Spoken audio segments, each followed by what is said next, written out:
Heart centred parenting road map के इस 8वें कदम की हमारी इस चर्चा में बहुत बहुत स्वागत है। हमारी अब तक की यात्रा एकदम शानदार रही है। तो बिना किसी देरी के चलिए सीधे आज के विषय पर आते हैं। आज का ये 8वां कदम पूरी तरह से हमारे शब्दों की ताकत के बारे में है। हम बात करने वाले हैं प्रोत्साहन की भाषा की। एक ऐसी भाषा जो केवल हमारे बच्चों की तारीफ भर नहीं करती, बल्कि उनके अंदर एक ऐसा अटूट आत्मविश्वास भर देती है जो जिंदगी भर उनके काम आता है। इस विषय की गहराई को समझने के लिए चलिए एक बहुत ही प्यारी सी कथा से शुरुआत करते हैं। जरा कल्पना कीजिए, कई साल पहले की बात है। एक छोटा सा बच्चा स्कूल से घर लौटता है। उसके हाथ में एक पुराना मुड़ा हुआ कागज का लिफाफा है जो स्कूल से मिला है। जानते हैं वो बच्चा कौन था? Thomas Edison. उसने वो लिफाफा अपनी माँ को दिया और कहा कि टीचर ने इसे केवल उन्हें ही पढ़ने को कहा है। माँ ने जब वो पत्र खोला तो उनकी आंखों से आंसू छलक पड़े। बच्चे ने मासूमियत से पूछा कि इसमें क्या लिखा है। माँ ने अपने आंसू पोंछे और मुस्कुराते हुए जोर से पढ़ा, आपका बेटा एक जीनियस है।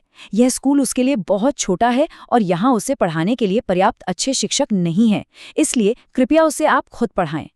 ये कहानी हमें बहुत ही शानदार तरीके से दिखाती है कि शब्दों का असर असल में होता क्या है।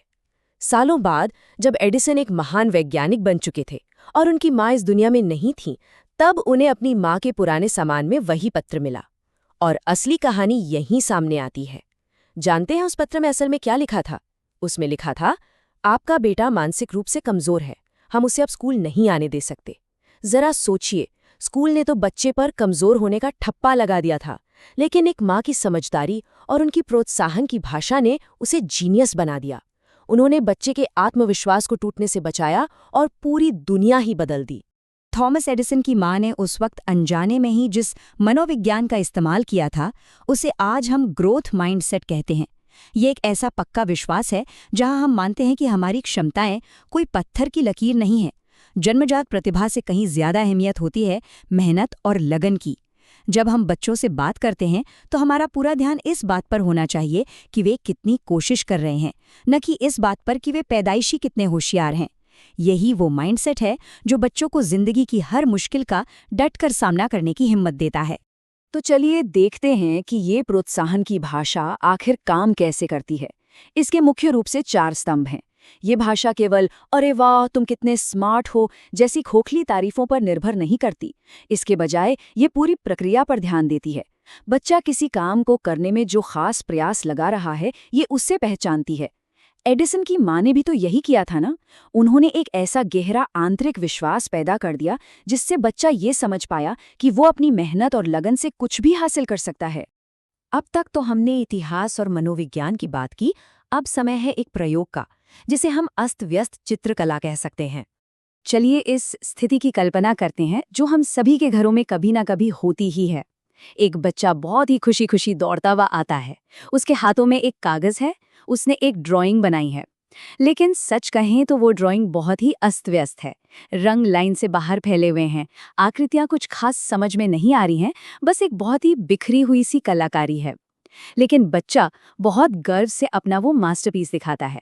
अब एक पेरेंट के रूप में उस पल में हमारी क्या प्रतिक्रिया होनी चाहिए? यहाँ एक तुलना देखना बहुत जरूरी है।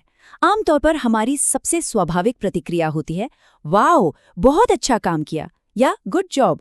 देखिए, ये कहना बुरा नहीं है, लेकिन सच कहूं तो ये बच्चे को कुछ नया नहीं सिखाता। वहीं दूसरी ओर है एक हार्ट सेंटर्ड दृष्टिकोण, एक विशिष्ट अवलोकन, यानी कुछ ऐसा कहना, मुझे दिख रहा है कि तुमने आसमान के लिए नीले रंग के 3 शेड्स का इस्तेमाल किया है। तुमने उस कोने पर वाकई बहुत मेहनत की है। देखिए कि ये छोटी सी बात पूरी बातचीत को कैसे बदल देती है। इसमें हम सिर्फ अंतिम परिणाम की तारीफ नहीं कर रहे, बल्कि उस नन्हे कलाकार की मेहनत को मान्यता दे रहे हैं। इस तकनीक को आज शाम ही अपने घर पर आजमाने के लिए ये 3 बहुत ही आसान कदम हैं।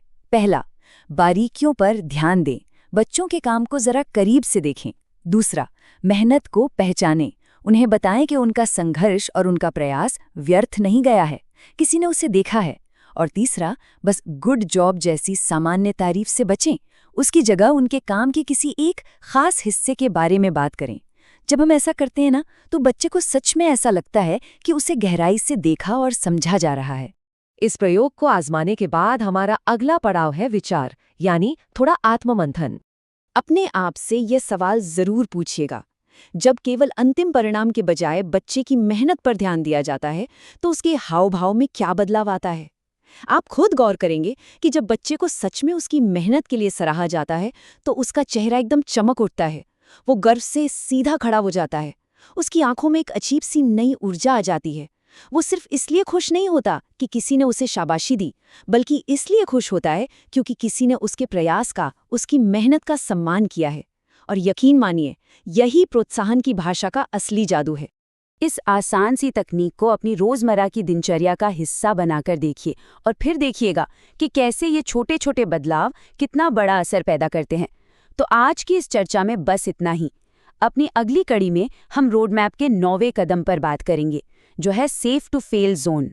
वहाँ हम तितली के संघर्ष की एक बहुत ही खूबसूरत कहानी के जरिए सीखेंगे कि कैसे गलतियाँ करना असल में आगे बढ़ने की सबसे ज़रूरी सीढ़ी है।